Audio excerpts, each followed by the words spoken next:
बच्चों, कैसे हैं आप सभी? मुझे आशा है आप सभी अच्छे और प्रसन्न होंगे। चलिए आज हम पढ़ते हैं पाठ 11 वचन। करते हैं इस पाठ की शुरुआत। सबसे पहले हम पढ़ते हैं वचन किसे कहते हैं। चलिए पढ़ते हैं। वचन से शब्द के एक या अनेक होने का बोध होता है।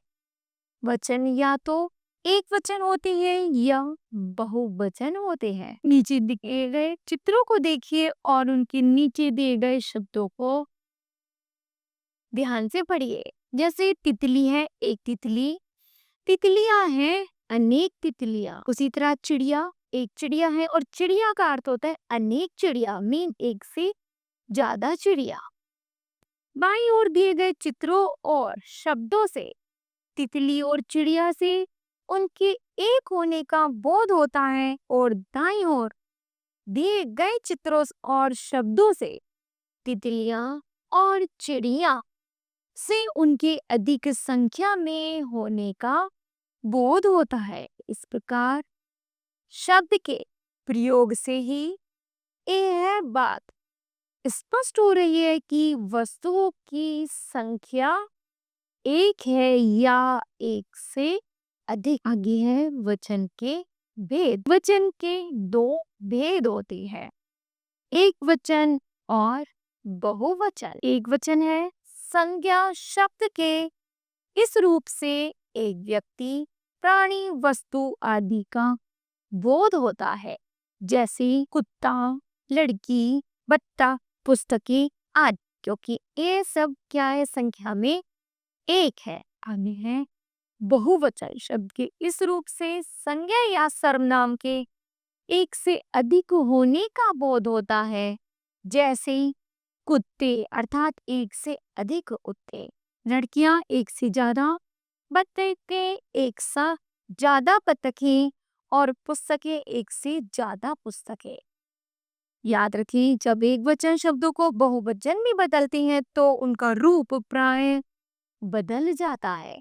जैसे पुस्तक का पुस्तकें, रात का रातें, तोता का तोते, कपड़ा का कपड़े, पौधा का है पौधे, नदी का नदियां, बकरी का बकरियां, कहानी का है कहानियां।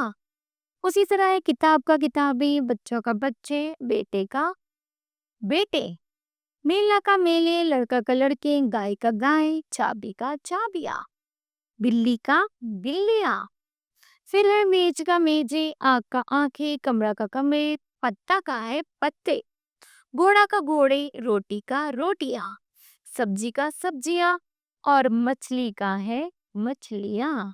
ठीक है, कुछ शब्दों के एक वचन और बहुवचन रूप समान रहते हैं। ऐसे ही कुछ शब्द नीचे दिए गए हैं, जैसे बाघ, नाक, गांव, कान, आम, पेट, माली, बाल, सेब, फल, दिन, कमल, घर और गुलाब।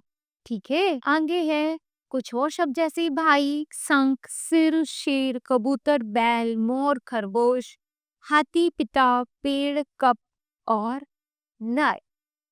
आगे वचन का क्रिया पर प्रभाव। वचन बदलने से क्रिया का रूप भी बदल जाता है। जैसे लड़का पढ़ रहा है तो उसका बनेगा लड़के पढ़ रहे हैं। मेज पर एक सेब रखा है तो बनेगा मेज पर 4 सेब रखे हैं। आदर या सम्मान प्रकट करने के लिए एक व्यक्ति के लिए भी बहुवचन का प्रयोग किया जाता है। जैसे महात्मा गांधी एक महान नेता थे। गुरुजी मुझे पढ़ाते हैं, माताजी कपड़े धो रही हैं और आगे है पिताजी खाना खा रहे हैं।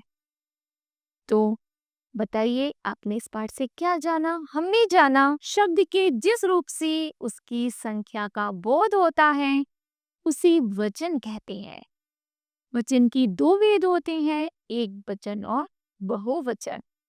संज्ञा शब्द के जिस रूप से एक व्यक्ति, प्राणी, वस्तु आदि का बोध होता है उसे एक वचन कहते हैं।